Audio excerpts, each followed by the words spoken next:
বিবাহ 18 বছর বয়সের নিচে এই বিবাহ শুধুমাত্র একটা সামাজিক ব্যাধি নয়, নারীর অনেক শারীরিক ব্যাধিরও এটা একটা বড় কারণ। আজকে জরায়ু মুখের ক্যান্সার বাড়ার একটা বড় কারণ হচ্ছে নারীদের এই 18 বছর বয়সের নিচে বিয়ে দেওয়া।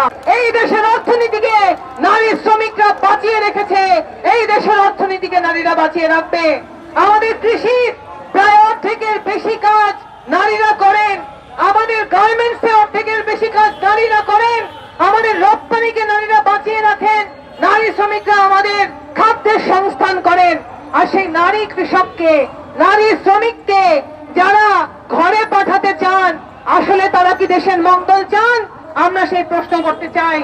আমরা বলতে চাই, এই দেশেও পারিবারিক আইনের সংস্কার হয়েছে। 1961 সালে এই দেশে পারিবারিক আইনের সংস্কার করে দাদার সম্পত্তি নাতি পাওয়ার বিধান এখানে যুক্ত করা হয়েছে। আমরা এমনকি অনেক মুসলিম দেশ আছে, তুরস্কের মতো মুসলিম দেশে, সেখানে ইউনিফর্ম সিভিল কোড চালু করা হয়েছে, আলবেনিয়াতে ইউনিফর্ম সিভিল কোড চালু করা হয়েছে। আমরা সেই উদাহরণগুলি দেখে আজকে আমাদের দেশে নারীরা যে নির্যাতিত হয়, এই নির্যাতিত নারী অনেক সময় একটা মামলা করার সাহস পর্যন্ত করতে পারে না, কারণ তার পায়ের নিচে মাটি নাই, কারণ তার যাওয়ার কোনো জায়গা নাই, কারণ তার অর্থনৈতিক স্বাবলম্বিতা নাই, তার অর্থনৈতিক শক্তি নাই। আজকে সেই নারীকে নির্যাতন যদি আমরা বন্ধ করতে চাই, নারীকে অর্থনৈতিক ভাবে যদি আমরা শক্তিশালী করতে চাই, অবশ্যই নারীকে সম্পত্তিতে সমান অধিকার দিতে হবে, সমকাজে সমমজুরি দিতে হবে। বন্ধুগণ, আমাদের দেশে বাল্য বিবাহ নিরোধে শেখ হাসিনার সরকার আইন করে গিয়েছিল, সেই আইনে ফাঁকা রেখে গিয়েছিল 19-এর গ ধারা।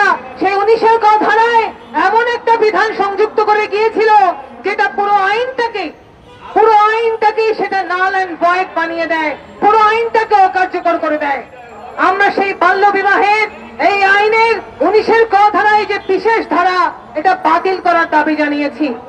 আজকে বাল্য বিবাহ বাংলাদেশে আমরা এশিয়ায় প্রথম এবং বিশ্বে 8ম, এই কলঙ্ক আমরা বহন করতে চাই না। আজকে বাল্য বিবাহের পক্ষে যারা কথা বলেন, তারা হয় বিজ্ঞান জানেন না, অথবা তারা নারীদের মুক্তির বিরুদ্ধে তাদের অবস্থান বারবার স্পষ্ট করেন।